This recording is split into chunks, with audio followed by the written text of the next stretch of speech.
O desmame do meu terceiro filho de 1 ano e 8 meses aconteceu essa semana e a gente conseguiu fazer isso em 3 dias. Não é por nada não, mas faz 3 dias que eu tô dormindo muito bem. Até compartilhei lá no Instagram sobre essa realização pra mim de estar dormindo bem e as minhas queridas seguidoras do Instagram pediram pra eu dar dicas, trazer um relato sobre como foi esse processo de desmame. Se você quer realizar o desmame do seu filho, fica aqui nesse vídeo porque eu vou contar tudo o que funcionou pra mim.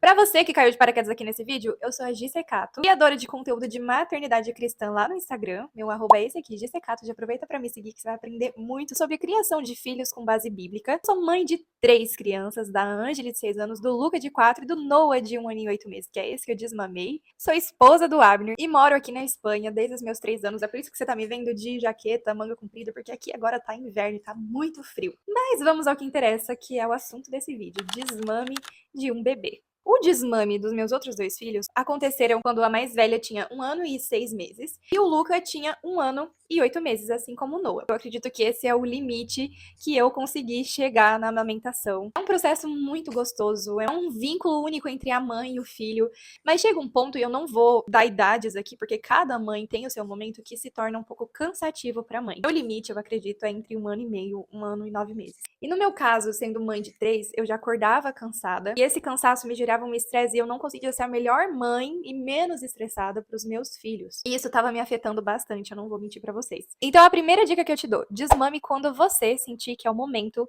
pra você, mãe. Por que eu digo isso? A criança acaba se adaptando muito rápido a certas mudanças, como o desmame. Já a mãe, ela precisa estar preparada, porque se você desmamar sem estar preparada, você vai ficar se sentindo mal. O desmame vai acabar se tornando um peso pra você, uma tristeza. Então, pro desmame acontecer, você como mãe precisa sentir que é o seu momento. E pra isso, com certeza, não tem um prazo determinado na idade do bebê. Vai de você e do seu filho. A segunda dica que eu dou é: não desmama se o seu filho ainda não tá comendo 100% bem. Porque o leite materno, ele tem muitos nutrientes. Não acredite nesse papo de que o leite tá fraco, que o seu leite não tá sustentando o seu bebê, porque isso é mito. O leite materno é um alimento poderosíssimo. Então, se o seu bebê ainda não tá se alimentando bem e você tá amamentando, não inicie esse processo de desmame, porque pode ter sim as suas consequências. Eu não sou nenhuma profissional da saúde, mas por já ter pesquisado muito, eu te aconselho a não fazer esse desmame se o seu bebê não tá se alimentando bem. Mas se seu bebê já tá comendo bem, que era o caso do Noah, o Noah foi começar a comer, gente. Por mais que a introdução alimentar comece ali por volta dos 6 meses, foi começar a comer com 1 ano e 1 mês. Antes ele não aceitava comida, ele só mamava. Quando ele começou a comer bem, a amamentação se tornou algo complementar, praticamente para ele dormir. Ele mamava para dormir e ficava acordando de madrugada para mamar. Desde o meu segundo filho, que eu aprendi a amamentar deitada, às noites era o bebê na cama e mamando a noite inteira. De um lado pro outro, de um lado pro outro. E por mais que eu dormia, eu ficava cansada porque o corpo não descansava. Então, como a gente chegou no ponto dele estar comendo muito bem, chegou o momento de dizer: chega, eu tô cansada e você tá se alimentando bem, você já não precisa mais mamar. Então, se você sente que o momento chegou e segundo, o teu filho tá se alimentando bem, vamos pro desmame. A terceira dica é: procure fazer um desmame gentil. O desmame gentil é ao contrário de você tirar de vez e a criança ficar ali sem entender o que tá acontecendo. É você ir tirando aos poucos. Por exemplo, se seu filho mama muito durante o dia, vai tirando esses mamazinhos do dia e depois vai pro mamar noturno. Pra não tirar tudo de uma vez e a criança ficar meio atordoada e sem entender e acabar gerando ali um momento que já é um encerramento de ciclo, se tornar meio traumático pro bebê. A quarta dica que eu tenho pra dar é você explicar pro teu bebê que é a última vez que ele tá mamando. Quando chegar o dia que você falar: é hoje que vai acontecer esse desmame, você vai dar seu último mamar pro bebê e vai conversar com ele, vai contar pra ele que é o último dia. Ah, mas ele não entende, ele ainda é um bebê. Gente, bebê entende, bebê absorve e a palavra da mãe tem muito efeito sobre a criança. Então você explicar pra ele é uma forma gentil de você fazer esse desmame também. Por mais que ele tenha 1 aninho e pouco ou tenha 3 anos, então você vai explicar pra ele que é o último e acabou. O desmame do dia é mais fácil de fazer, mas o desmame noturno é um pouquinho mais complicado, porque mexe com o nosso sentimental. Por quê?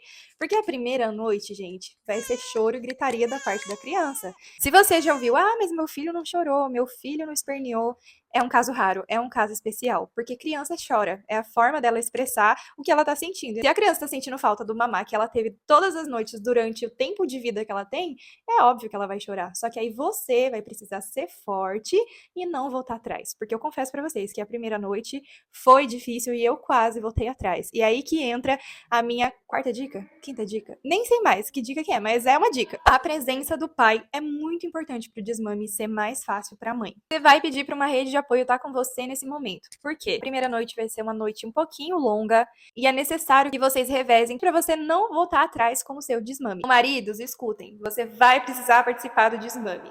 Você vai precisar levantar de madrugada para dar uma aguinha, para preparar uma mamadeira, se for o caso. Mantenha lá a garrafinha de água que ele toma diariamente, pertinho dele. Porque a hora que ele acordar a primeira vez, ele vai estar procurando a fonte do docinho dele. E ele não vai ter. Então você vai ter que substituir isso com uma aguinha para matar a sede. Geralmente eles levantam à noite também porque eles estão com sede. Então dá a aguinha ali para ele. Vai precisar ninar. Provavelmente ele vai chorar no momento que ele acordar. Mas você vai ser forte, vai aguentar, vai resistir. O pai ou a rede de apoio vai pegar o neném, vai ninar, vai sair do ambiente para que você limpe suas lagriminhas, porque provavelmente vai ser um momento um pouquinho difícil para você, mas para você resistir. A próxima dica é você criar uma rotina de sono diferente. Se você tinha a rotina, assim como eu, de deitar com o bebê para fazer ele dormir, e aí ele dormia, apagava mamando e você ia lá e colocava no bercinho, você vai precisar criar uma rotina diferente. Você mesma pode ninar ele, vai ser mais difícil, como eu disse, porque ele vai querer puxar ali sua blusa, pelo amor de Deus, me dá meu mamar. Se ele já mama mamadeira durante o dia, você vai oferecer a mamadeira, vai criar um ambiente com musiquinha de ninar, criar uma rotina. Todas as noites do desmame e depois do desmame,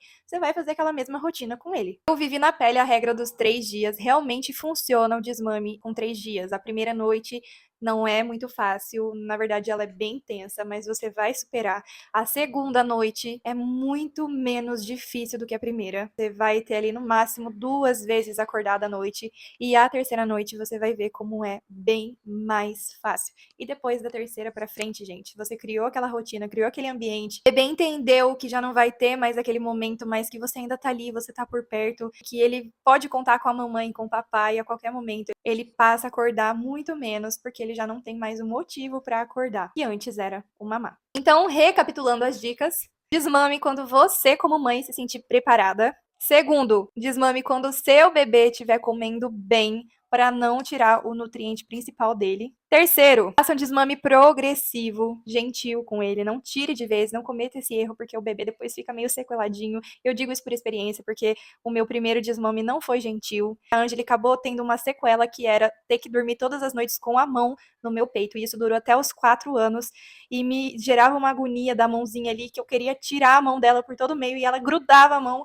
e era muito difícil. Então, faça gentil, que vai ser melhor para você e para o seu bebê. A quarta dica é você conversar com o bebê, explicar que é o último momento. Quinta dica, a presença do pai ou da rede de apoio é muito importante nesse momento para ser mais leve para você. E a sexta e última dica é: seja forte e corajosa, não volte atrás na sua decisão, porque vai ser muito importante para você esse momento, para o seu bebê. Vai ser um novo ciclo que se inicia. Não tenha medo de, eu vou perder o vínculo com o meu filho, porque vai surgir novos vínculos. O vínculo entre mãe e filho é eterno.